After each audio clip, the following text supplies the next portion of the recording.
Hello, John Fisher. Hope you're well. Today we're looking at a bit of a sad story, but it has a nice ending for once. So today we're going to look at Saint Josephine Bakhita, who you may have heard of, but if not, we'll find out a bit more now. So let's get this up. So Saint Josephine Bakhita, as you can see, born in 1869 and died in 1947. So let's get this going. So she had a happy childhood. She was actually born in Sudan, in a village near Darfur, which you may have heard of in the news.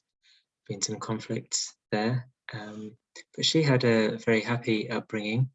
Her uncle was a tribal chief, which meant that she was actually relatively prosperous in her tribe.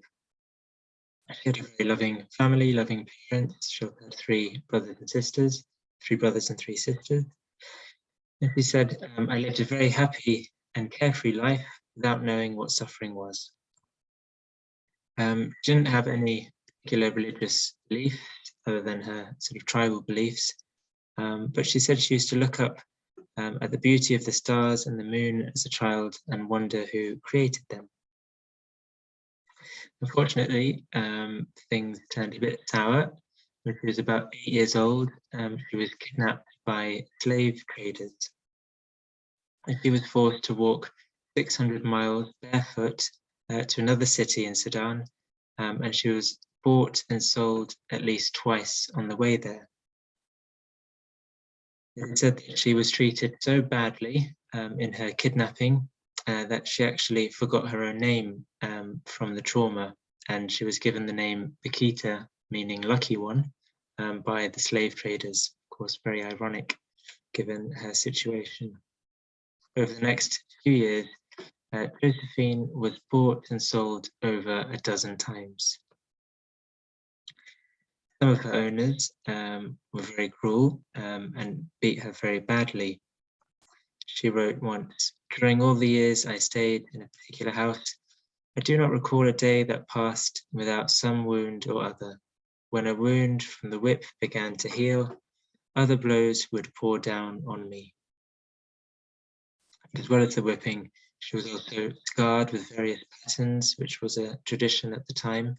And in total, there were 114 different scarred patterns over her body. The good news is she did eventually find freedom. When she was 14, she was sold to an Italian nobleman who didn't treat her as badly. She was taken to Italy by him, where she was given as a gift to another family who didn't treat her too badly either. And when they were away, they would leave her in a convent with some nuns in Venice.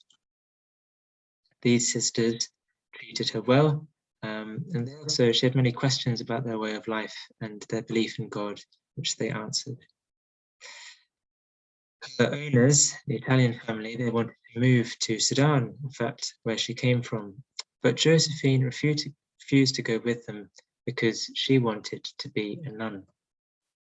The religious sisters had to fight to keep her, but they fought her case, they took it to court, and they actually won the case, which meant that for the first time in her life, Josephine was in fact free. She chose to join the religious sisters and become a nun herself. She was baptized when she was 20 years old, received into the church, and then 3 years later, she became a religious sister after some training. She enjoyed her life in the convent. She enjoyed cooking, embroidery, teaching religious sisters about Africa. Some of the sisters would go on mission, so she would teach them all about the life in Africa that they were going to. And she enjoyed welcoming people to the convent. She also completely forgave all her previous slave owners. She was once asked, "What would you do if you were to meet your captors?" Without hesitation, she replied, "If I were to meet those who kidnapped me, and even those who tortured me, I would kneel and kiss their hands. For if these things had not happened, I would not have been a Christian and a religious today." So there, Josephine showing extraordinary forgiveness and also gratitude for having found her life as a Christian and as a religious nun in her convent, which brought her great, great happiness. She lived happily in the convent the rest of her life until she died at the age of 78. There's a picture of Josephine there. She's buried in the convent where she lived most of her life, and you can see her tomb there. And then she was known for being very gentle, kind, and loving to everyone she met, and so her cause for canonization was opened, and she was recognized as a saint by John Paul II, who we've talked about before, in the year 2000. She's now the patron saint of Sudan and of human trafficking survivors. So if you didn't know about Saint Josephine, I hope you enjoyed learning about her extraordinary saint, especially gives us a wonderful example of hope, perseverance, and forgiveness of people who treated her so badly. So we can ask her prayers as well for those who we might find difficult to forgive, and for those of us perhaps having to endure quite a bit of suffering, we ask her to give us that strength that she had. So I hope you enjoyed learning about Saint Josephine, and I wish you a very good weekend ahead. Take care. God bless.